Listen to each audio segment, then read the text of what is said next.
여러분, 수많은 사람 중 왜 우리는 하필 그 사람과 부부가 되었을까요? 우연처럼 보이지만 부처님께서는 말씀하셨습니다.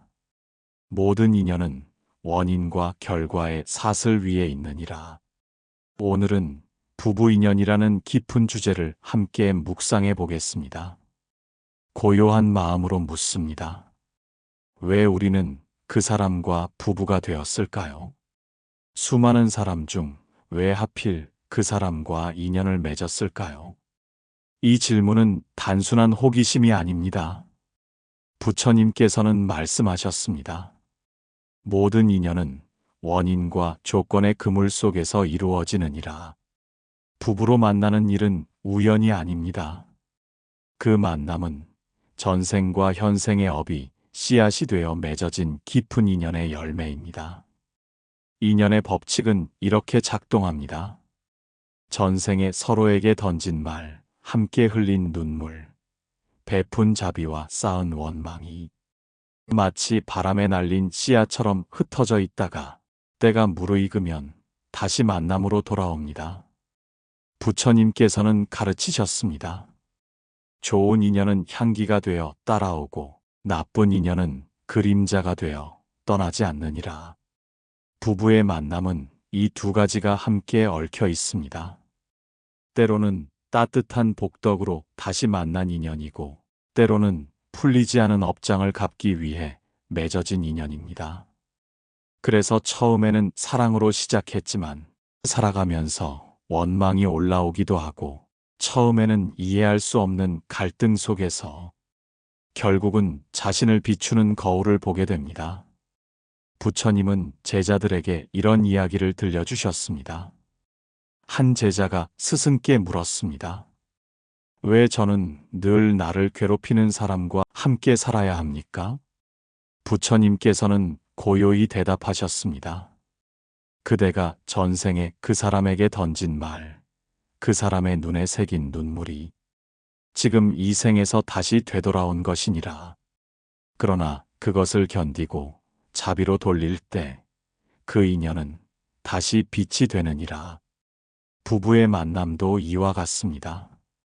좋든 나쁘든 피할 수 없는 그 인연은 우리가 반드시 마주해야 할 업의 그릇이며 복을 쌓을 수 있는 수행의 도량입니다. 그러므로 부부란 단순히 한 집에 사는 동반자가 아니라 서로의 업장을 풀어내고 자비와 지혜를 배우게 하는 가장 가까운 도반입니다. 부처님 말씀처럼 부부는 서로의 거울이니라. 상대를 탓하지 말고 거울 속에서 자신을 보거라. 오늘 그대가 배우자를 바라볼 때 단순한 사람이 아니라 인연의 씨앗을 맺어준 수행의 버심을 기억하시기 바랍니다. 그 깨달음이 부부의 첫 번째 길을 열어줍니다. 부부라는 인연은 가장 가까이에서 나를 비추는 거울입니다. 사람들은 흔히 부부가 닮아간다고 말합니다. 그것은 단순히 함께 오래 살아서 생기는 습관 때문만은 아닙니다. 부부는 서로의 내면을 드러내는 거울이 되기 때문입니다. 상대의 말과 행동 속에서 나는 내가 숨기고 있던 본성을 보게 됩니다. 기쁨을 주는 말은 내 안의 따뜻함을 일깨우고, 분노를 자극하는 말은 내 안의 상처를 드러냅니다.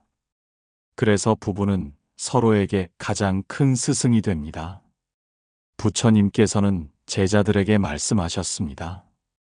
그대가 싫어하는 일을 탓하지 마라. 그대 마음속 그림자가 상대의 모습에 드러난 것일 뿐이니라. 배우자가 나를 화나게 하는 순간, 사실은 내가 다스리지 못한 마음이 그 거울에 비춰지고 있는 것입니다. 그러므로 부부 갈등은 단순히 두 사람의 충돌이 아니라 각자가 자기 마음을 제대로 다스리지 못한 데에서 비롯됩니다. 많은 이들이 부부 생활을 하며 이런 경험을 합니다. 처음에는 상대의 모든 것이 좋아 보이지만 시간이 지날수록 그 모습이 거슬리고 때로는 상처가 됩니다. 그러나 깊이 들여다보면 그것은 상대의 문제가 아니라 내 마음이 받아들이지 못하는 부분입니다.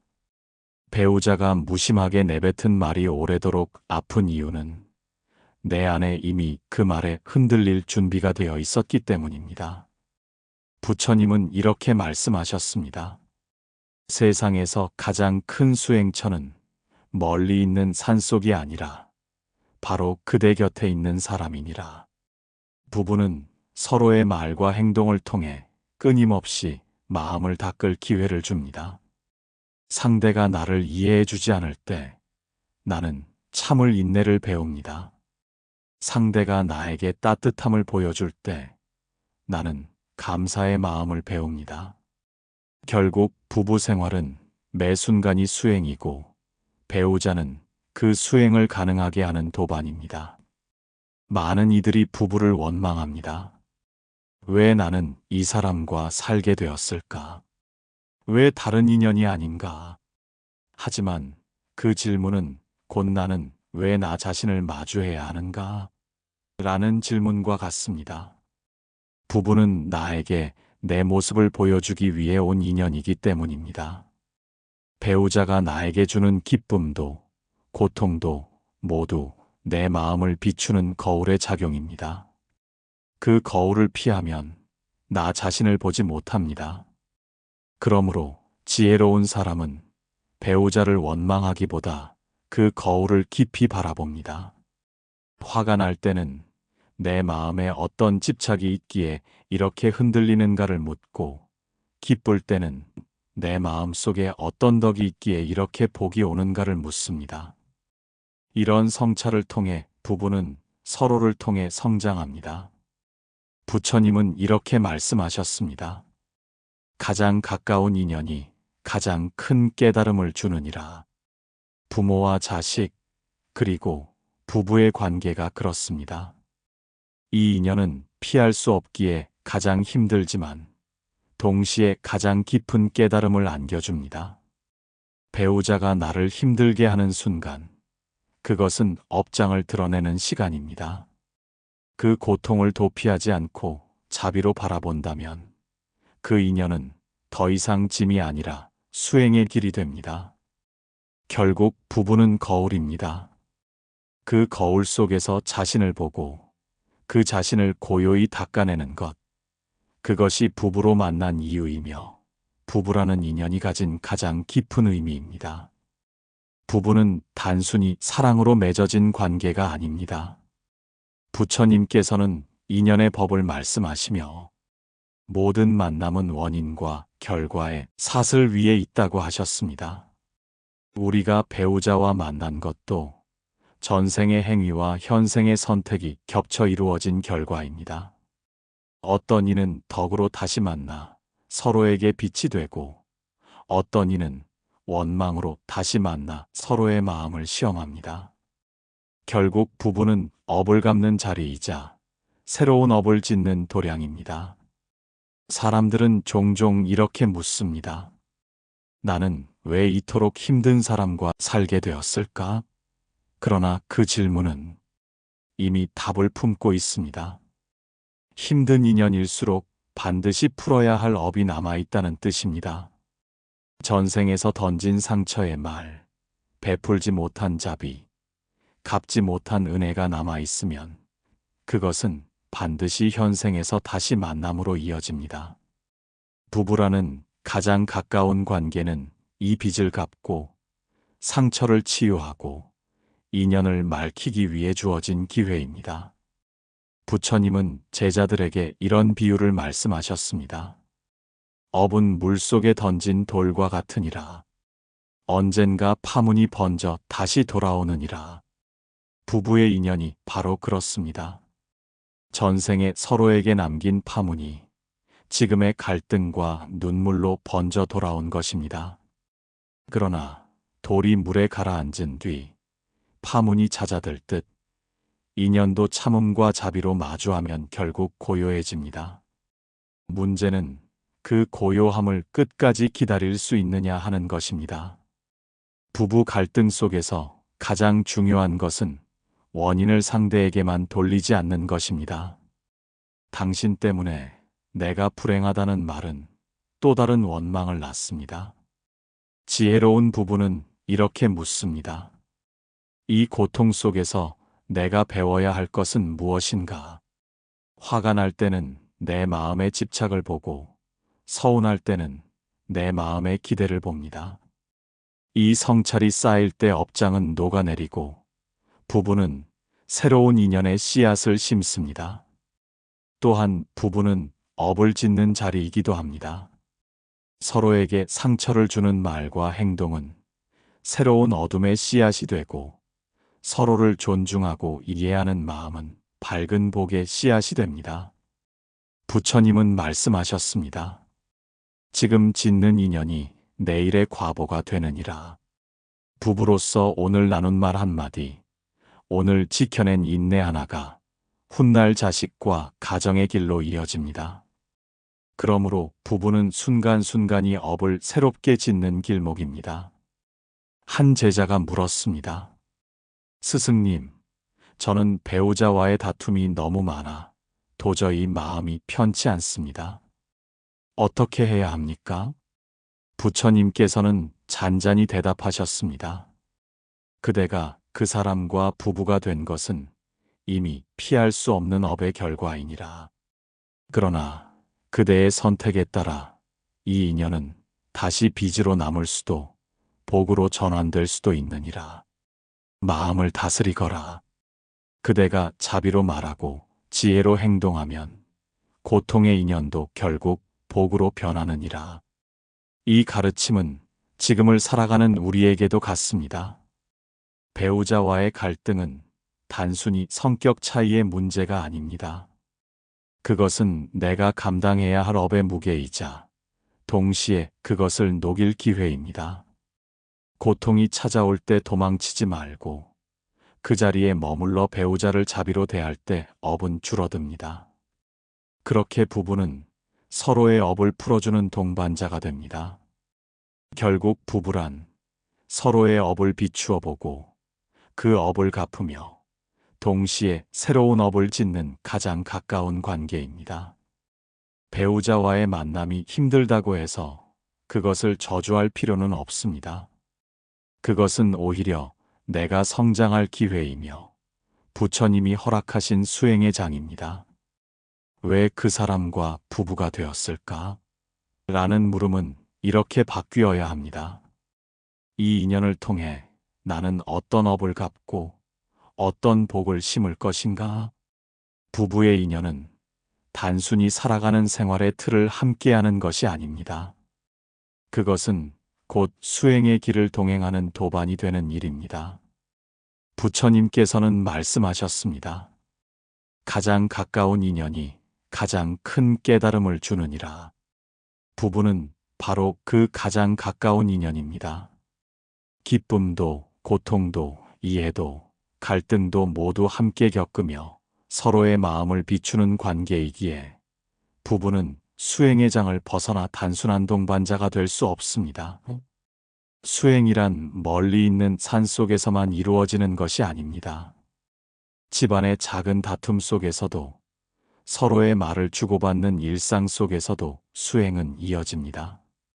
배우자가 무심히 던진 한마디에 마음이 흔들린다면 그것은 나의 마음을 닦아야 할 자리입니다. 배우자가 보여주는 인내와 자비를 보며 감사한다면 그것은 내가 배워야 할 덕목입니다. 결국 부부 생활 전체가 수행의 과정이 되는 것입니다. 많은 이들이 수행을 특별한 자리에서만 찾으려 합니다. 그러나 부처님은 제자들에게 말씀하셨습니다. 그대가 가장 힘들어하는 그곳이 곧 수행처이니라. 부부관계는 종종 우리를 시험합니다. 상대의 말에 서운함이 올라오고 작은 오해가 깊은 상처로 변하기도 합니다. 그러나 그 순간이야말로 마음을 비추고 닦을 수 있는 수행의 기회입니다. 배우자와의 갈등이 없었다면 내 마음의 집착과 어리석음을 어떻게 발견할 수 있었겠습니까? 부부는 서로의 부족함을 드러내는 존재입니다. 나의 성급함, 나의 이기심, 나의 집착은 배우자와 함께 살며 더욱 선명하게 드러납니다. 이것은 괴로운 일이면서 동시에 소중한 일입니다. 드러나지 않았다면 나는 결코 고치지 못했을 것이기 때문입니다. 배우자는 나의 부족함을 비추는 거울이며 나의 성장을 가능하게 하는 도반입니다. 부처님께서는 말씀하셨습니다. 사람은 거울 없이는 얼굴을 볼 수 없듯 도반 없이는 마음을 볼 수 없느니라. 부부는 가장 가까운 도반입니다. 나를 화나게 하는 순간, 그것은 내 안의 분노를 보여주는 거울입니다.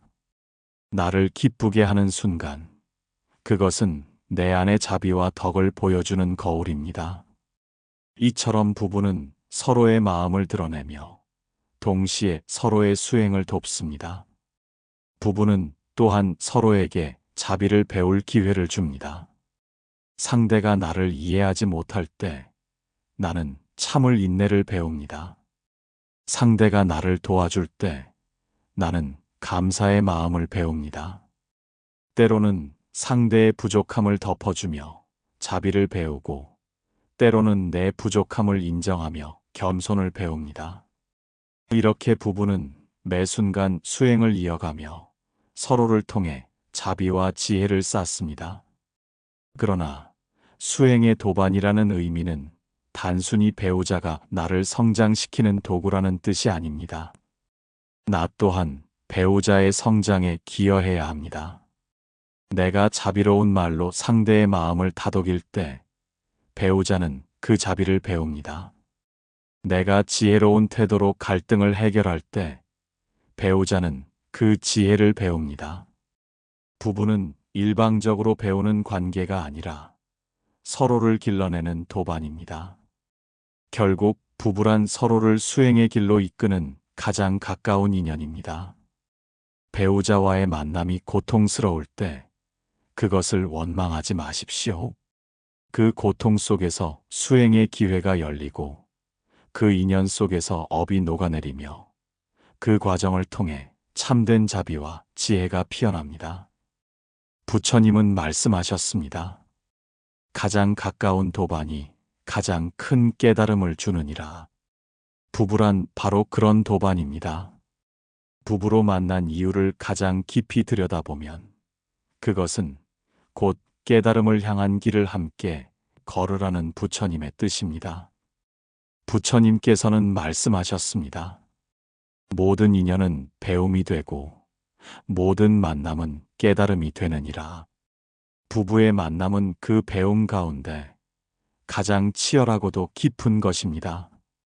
멀리 있는 사람과의 관계는 쉽게 끊을 수 있지만 부부라는 인연은 쉽게 끊을 수 없습니다.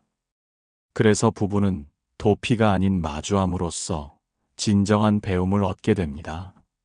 많은 사람들이 부부 생활 속에서 기쁨과 고통을 동시에 경험합니다.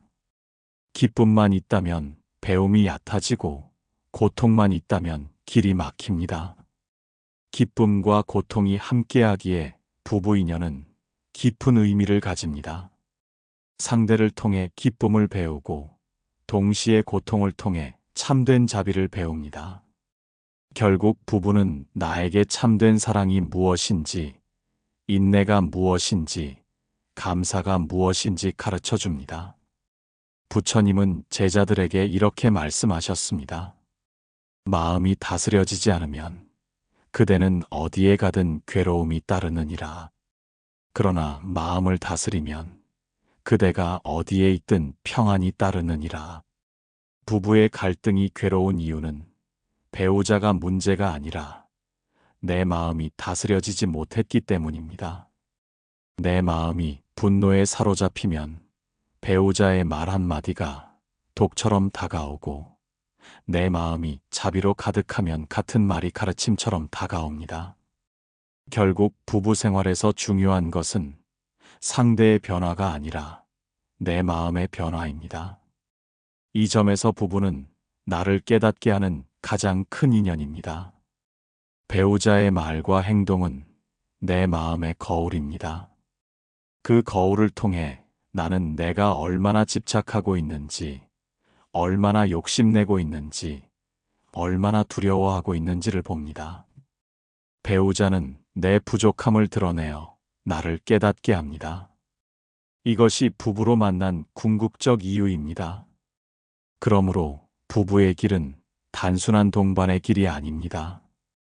그것은 함께 깨달음을 향해 가는 길입니다.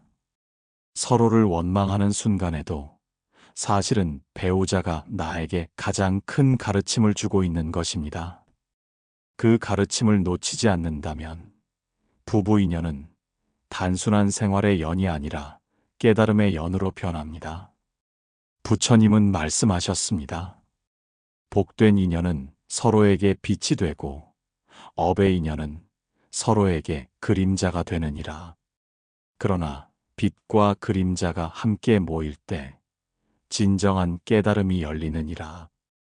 부부의 인연이 힘들다고 해서 그것을 어둠만으로 보지 마십시오. 그 안에는 빛도 함께 숨어 있습니다. 고통 속에서도 배우자를 이해하려는 마음, 갈등 속에서도 함께 살아가려는 의지, 이것이 곧 빛입니다. 그 빛이 있기에 어둠도 의미가 됩니다. 궁극적으로 부부는 전생의 업을 갚는 자리이자 현생에서 복을 짓는 자리이며 내생을 준비하는 도량입니다. 이 인연을 원망으로만 본다면 다시 어두운 업을 남기게 되지만 자비와 지혜로 본다면 부부는 곧 복을 짓는 가장 큰 인연이 됩니다. 그러므로 왜 그 사람과 부부가 되었을까? 라는 질문은 내가 이 인연을 어떻게 빛으로 바꿀 것인가? 라는 질문이 되어야 합니다. 마지막으로 기억해야 할 것은 부부의 길이 결코 혼자가 아니라는 점입니다. 두 사람은 서로의 업을 짊어지고 서로의 기쁨을 나누며 서로의 깨달음을 돕습니다. 이것이 부부 인연의 궁극적 의미입니다. 부처님께서는 말씀하셨습니다. 함께 길을 걷는 이는 도반이라 하느니라. 부부는 가장 가까운 도반이니라. 부부로 만난 인연은 결국 나를 깨닫게 하고 동시에 그 깨달음을 함께 나누게 하는 가장 깊은 인연입니다. 부부란 단순히 한 집을 함께 사는 동반자가 아닙니다. 서로의 업을 갚고 자비를 배우며 깨달음을 함께 나누는 가장 가까운 도반입니다. 부부는 서로의 거울이라는 부처님의 말씀처럼 그 인연을 원망이 아니라 수행의 길로 바꿀 때 부부는 가장 깊은 깨달음의 인연이 됩니다.